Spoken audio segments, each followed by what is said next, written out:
Ever get that uncomfortable, puffy feeling after a meal? Well, if you're looking for some simple, natural ways to beat that belly bloat without having to do a single sit-up, you are in the right place. Let's dive in and find you some relief. Oh yeah, we've all been there, right? You finish eating and almost immediately your stomach just feels tight, full, kind of like a balloon. It's so frustrating and can honestly just ruin your whole vibe. So what is actually going on in there? Alright, so before we can fix the problem, we've got to understand it.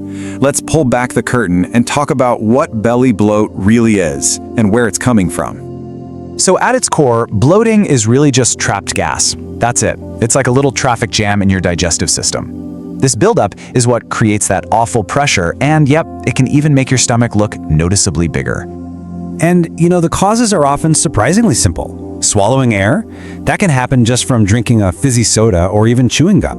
And then there are those famously gassy but super healthy foods like broccoli and beans. And of course, sometimes the system just gets backed up with constipation, or your body might be waving a red flag about a food it doesn't agree with, like dairy or gluten.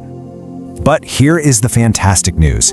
You have so much control over this. So let's get into our next section and see how we can use food as our #1 ally in this fight. I love this slide because it shows just how powerful a simple swap can be. Think about it. Fizzy drinks literally pump air into your stomach. Swapping that for water with a little lemon? Huge difference. Processed foods can be tough for our bodies to break down, while whole, fresh foods are way gentler. And while things like beans might cause trouble for some, you can bring in soothing heroes like ginger and peppermint, which are amazing for calming everything down. And this is absolutely key. We are not talking about some crazy restrictive diet here, not at all. This is all about making small, smart changes that work for your body. It's about finding that happy balance that leaves you feeling great, not deprived. Okay, so we've covered the what you eat. Now let's get into the how you eat.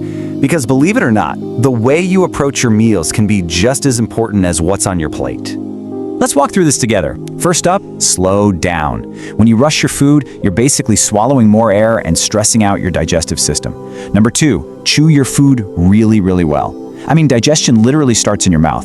The more work you do there, the less your stomach has to do. Third, sip your drinks instead of gulping them down. Again, less swallowed air. And finally, sit up straight. Slouching actually scrunches up your stomach, so give it some room to do its job.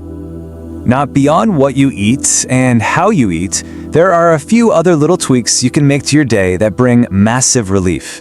And I promise, there's not a single crunch or sit-up in sight. I absolutely love this because it's just so true. Think of water as the thing that keeps everything flowing smoothly through your system. If you get dehydrated, things slow down, get sluggish, and that's a perfect recipe for bloating. And the magic word here is consistency. Sipping water all day long is way better than chugging a bunch at once. A nice, gentle walk after a meal can really help get things moving. And please, don't forget about stress. There's a powerful connection between your gut and your brain. When you're stressed, digestion is one of the first things to go haywire.